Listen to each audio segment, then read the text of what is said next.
Selamat datang ke Professional Development Video untuk Sekolah Menengah Saidina Osman untuk topik menggunakan liveworksheet.com untuk membuat interaktif worksheet. Saya akan menggunakan bilingual dalam video ini, iaitu English dan juga bahasa Melayu. Okey, semua guru-guru tahu di dalam MS Form hanya ada dua format soalan saja yang boleh kita gunakan, iaitu satu, multiple choice question, dan yang kedua, structured question ataupun open-ended format. Untuk PD kita hari ini, kita akan menggunakan live worksheet kerana di dalam live worksheet ada 8 jenis format yang boleh digunakan, iaitu nombor 1, drop down box format, number 2, open-ended format, number 3, multiple choice question format, number 4, join with arrow format, number 5, drag and drop format, number 6, word puzzle format, number 7, listening exercise format, and lastly, speaking exercise format. Okey, mula-mula sekali cikgu-cikgu mestilah menggunakan internet browser, and then cikgu-cikgu masuklah ke dalam website untuk live worksheet. Okey, bila cikgu memasukkan www.liveworksheets.com, cikgu akan masuk ke dalam paparan website ini cikgu, macam mana isulnya.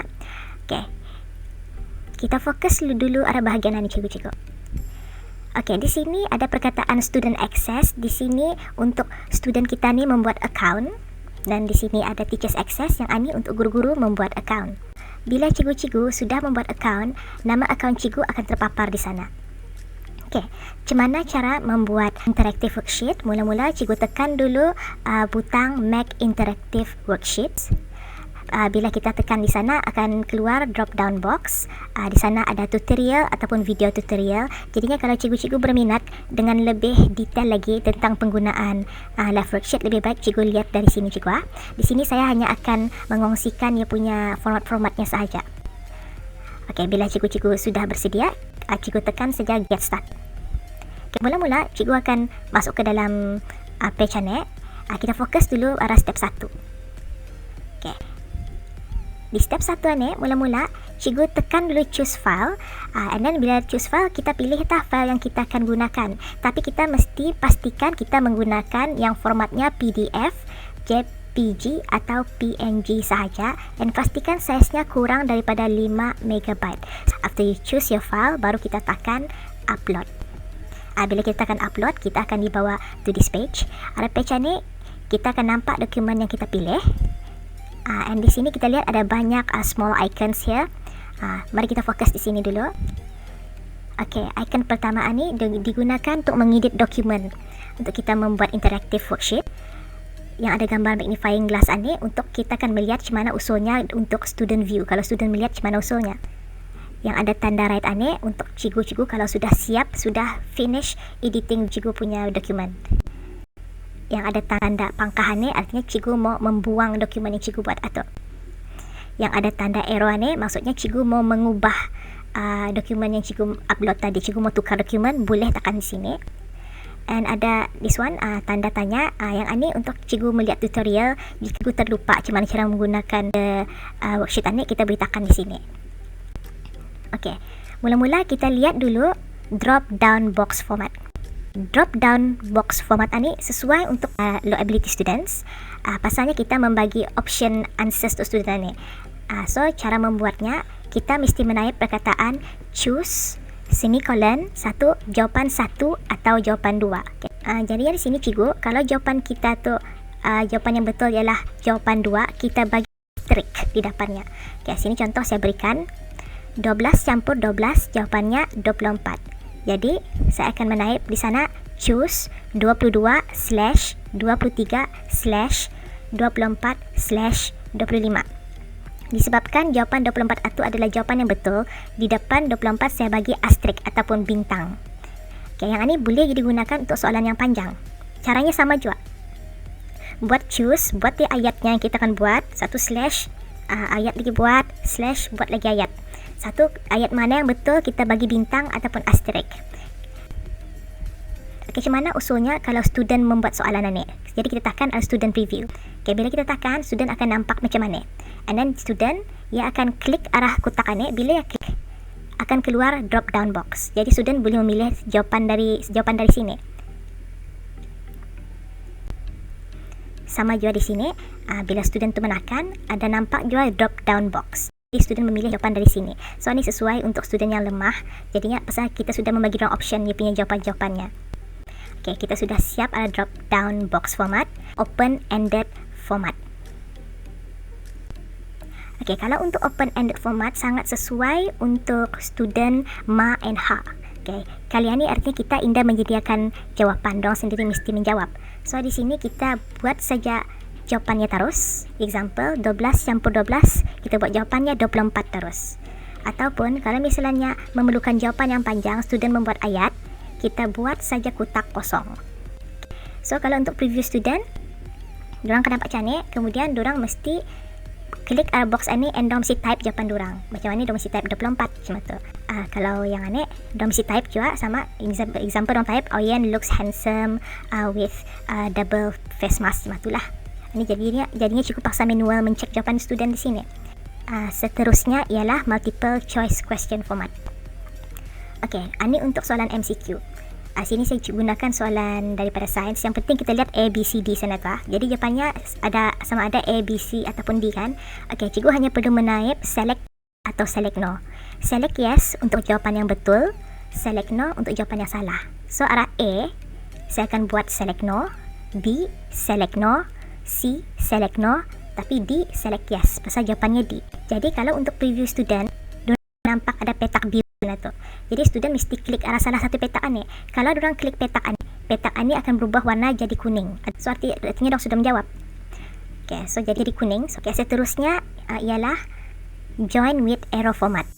Yang ini artinya penuntut tu mesti matching lah soalan ke jawapan menggunakan garisan. So ini caranya kita menggunakan command join 1 untuk soalan, join 1 untuk jawapan juga. Artinya bertamunya mesti sama nombor. Okay, misalnya soalan pertama the different types of cloud. Kalau different types of cloud atau join 1 ku buat, ku tamukan dengan stratus cirrus cumulus. Aku buat you di sana join 1. The next one, the peak of Unayan Empire, join 2. Answernya Sultan Bokiah, and then so on and so on. Dan untuk preview student, dorang akan nampak macam mana. So student mesti menggunakan jari dorang membuat garisan. Jadi dorang akan buat garisan, jadi akan bertamu garisan itu. Itulah caranya. Okay, seterusnya drag and drop format. Untuk format ini biasanya untuk fill in the blank and then jawapan sudah kena sediakan. Di sini example di sini jawapan yang kena sediakan ialah perkataan chemical dan juga perkataan hydroelectric.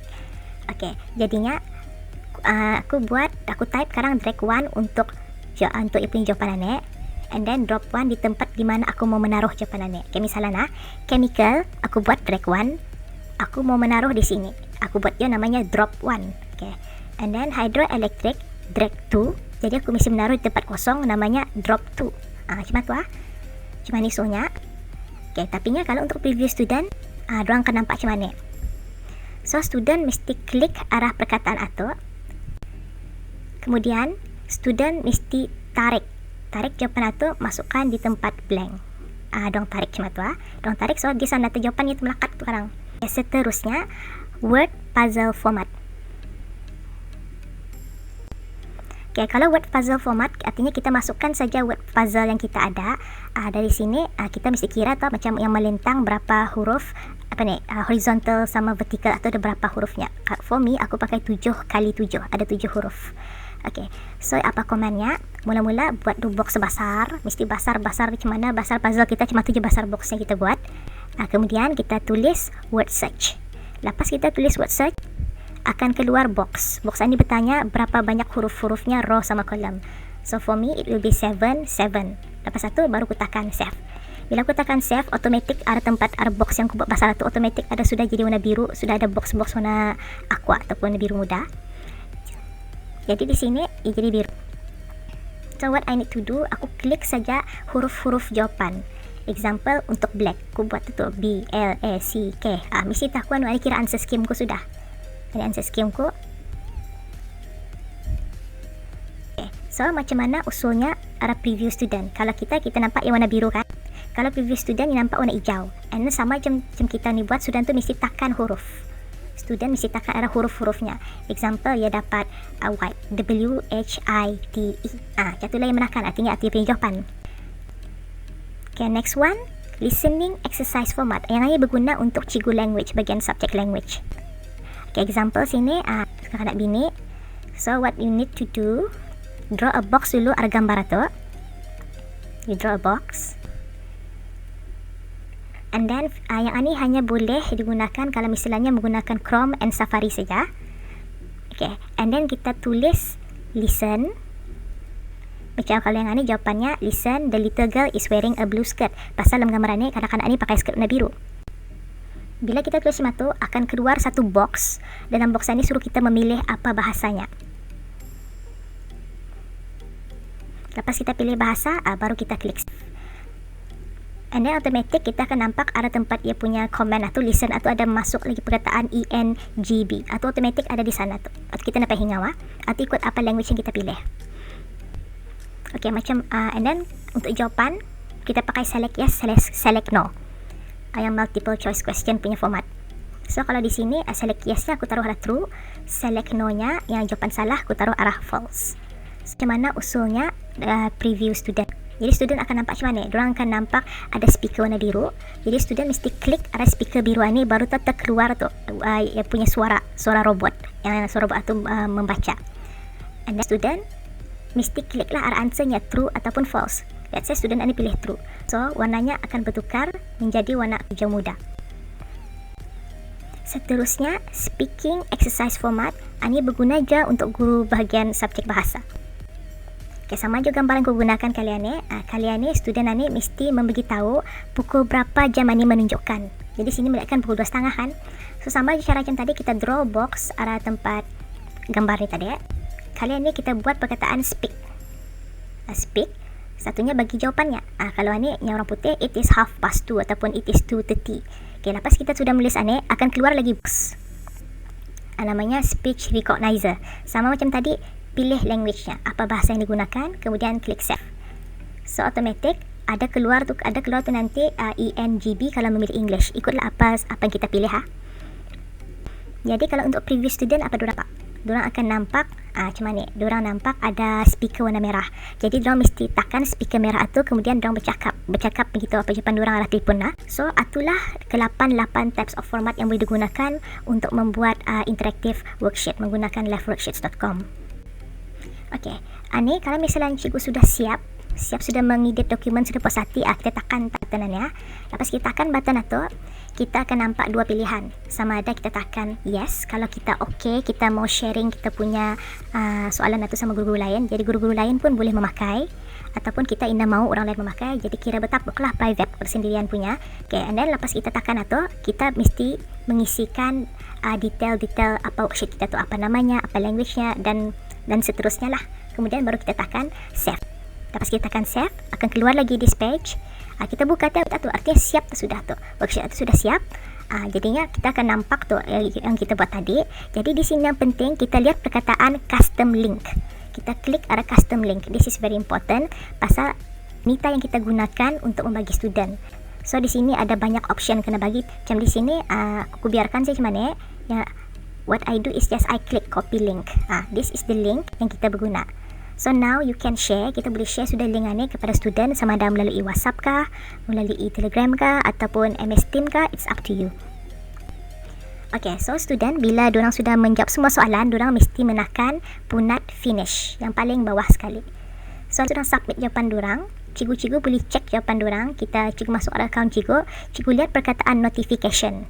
Jadi dari sini cikgu akan nampak jawapan student. Jadi bila kita tekan, kita nampak macam mana? This is my student. Si Amalia Ayu yang dapat 10/10. Macam tu Itu saja my PD for today on liveworksheets.com. Terima kasih.